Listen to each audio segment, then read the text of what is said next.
টপকে যায়। এই সকলের নির্বাচনের পরিস্থিতি খুবই শান্তিপূর্ণ এবং সুন্দরভাবে নির্বাচন অনুষ্ঠিত হচ্ছে।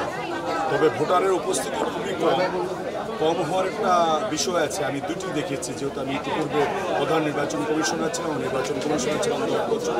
একটি হলো প্রচারণাটা নির্বাচন কমিশন ওইভাবে করতে হয়। গতবার আমি যেভাবে একটা আলোড়ন সৃষ্টি করেছিলাম, জাতীয় নির্বাচন ছিল তখন নারায়ণগঞ্জে, সেটার উপর আমি ছাপিয়ে দিয়েছিলাম এই চলচ্চিত্র শিল্পী নির্বাচন। এই প্রচারণাটা ওইভাবে আনতে পারে নাই। দ্বিতীয়ত হলো, আপনি জানেন যে এখন গরম এবং এটা বৈশাখ মাস, আজকে তাপমাত্রা অনেক বেশি। এর তাপমাত্রার কারণে ভোটাররা ভাবছে যে আমরা একটু পরে আসবো। আর আমার 12 বছর অভিজ্ঞতা থেকে বলবো নির্বাচন কমিশনের যে ভোটাররা সাধারণত জুম্মার নামাজের পরে আসে। তবে এখন পর্যন্ত কোনো অপ্রীতিকর ঘটনা ঘটেনি এবং আমি যে ব্যবস্থাপনা করেছিলাম গতবার, দুই পাশে দুটো প্যানেল আছে, তারা শান্তিপূর্ণভাবে আছে এবং তারা ভোট দিয়ে আসছে। আমার মনে হচ্ছে যে ভালো ইলেকশন হবে। গতবার আপনি যেভাবে ব্যবস্থাপনাটা সামলিয়েছিলেন, তো সে তার থেকে কি মনে হচ্ছে যে এবার বেটার নাকি? না, আমি গতবার যেগুলি পদক্ষেপ নিয়েছিলাম, আমি অনেকগুলি নতুন পদক্ষেপ নিয়েছিলাম। এই যে বাস বাঁধার ব্যাপারটা, দুই প্যানেল থাকবে, কেউ কারো সুযোগ দেবে না, বাইরে থেকে ডেকে আনবে না এটা। তারপর সিসি ক্যামেরার ব্যবস্থা করেছিলাম, মনিটরের ব্যবস্থা করেছিলাম, এবারও করেছে। এবার শুনেছি মোবাইল কোড একটি অতিরিক্ত সংযোজন, কিন্তু মোবাইল কোডের কোনো ম্যাজিস্ট্রেটকে আমি দেখি নাই, কারণ আমি তো ম্যাজিস্ট্রেট ছিলাম 10 বছর, আমিও তো মোবাইল কোড পরিচালনা করেছি। আমি ঢাকার মেট্রোপলিটন ম্যাজিস্ট্রেট ছিলাম, আমি মোবাইল কোড এখন পর্যন্ত দেখিনি। তবে তারা যে ব্যবস্থাগুলি করেছে সেটা হলো গতবার আমি যা করছি তাই। তবে আমরা বলবো, আমরা শিল্পী, আমরা উদার।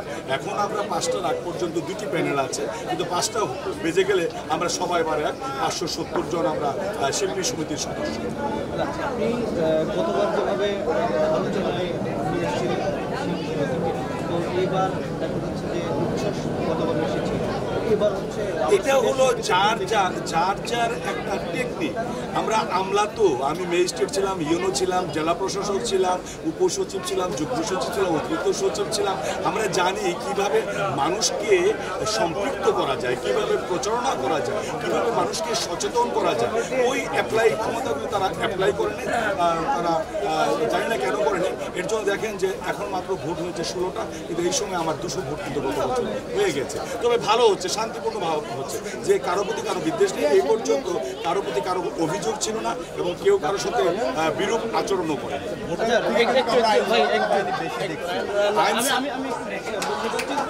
রুবেল ভাই আমাদের রুবেল ভাই বললেন যে মোবাইল করে আইন শৃঙ্খলা আছে, মানে এরকম, এটা তো অন্য কোনো নির্বাচন না, শিল্পীদের নির্বাচন, এটা প্রয়োজন ছিল না। আমি মোবাইল কোর্টের কথাটা বলবো না, যেহেতু আদালত একটু বিরুদ্ধে কিছু বললে আদালত অবমাননার ব্যাপার আছে। আমি বলবো যে এই যে আইন শৃঙ্খলা বাহিনীর উপস্থিতি, আমরা ভোট চাচ্ছি ভোটারের, আমরা কষ্ট করবো, কিন্তু আইন শৃঙ্খলা বাহিনী কেন কষ্ট করছে? কষ্ট করছে আমাদেরই নিরাপত্তা দেওয়ার জন্য। শিল্পীদের শিল্পীরা অ্যাসেট, এই অ্যাসেটকে তারা নিরাপত্তা দিচ্ছে এবং তারা কিন্তু অন্য জায়গায় ডিউটি গেলে রেস্ট নিতে পারে, কিন্তু আপনি দেখছেন এখানে কেউ রেস্ট নিতে পারছে না। তাই এটাকে আমি বৈরীভাবে দেখছি না, এটা নিরাপত্তা দরকার। আজকে যদি কোনো শিল্পীর কোনো দুর্ঘটনা ঘটে যায়, যদি নিরাপত্তার অভাবে একজন আরেকজনের কাছে আঘাত হানে, এটা কিন্তু সরকারকে জবাবদিহি করতে হবে। আর শিল্পীদের এটা ব্যর্থতা আসবে পুলিশ বাহিনীর। এই জন্য পুলিশ বাহিনী বা যারা আইন প্রক্রিয়া সংস্থা আছে, ডিবি আছে, এসবি আছে, এনএসএ আছে, বিভিন্ন গোয়েন্দা সংস্থা, জেফে আছে, এটা কিন্তু আমাদের নিরাপত্তার জন্য দিচ্ছে। এটাকে খারাপভাবে দেখার বা খারাপভাবে উপস্থাপন করার কিছু। আপনারাই বলছেন যে শিল্পীদের মধ্যে শিল্পীদের মধ্যে মানে কোনো তাহলে কেন পুলিশ লাগবে? হ্যাঁ, আমি এখনো বলি শিল্পীদের মাঝে নেই কোনো বিভেদ, আমরা সবাই এক। তবে তাদের নিরাপত্তাটা কিন্তু প্রথম। আপনার নিরাপত্তা, আপনি যখন বিল্ডিং করবেন, একটা নিরাপত্তা ব্যাপক বেষ্টনী করে, তেমনি শিল্পীদের নিরাপত্তা দেওয়াটা কিন্তু খুবই জরুরি। এটা কোনো খারাপ দেখছি না।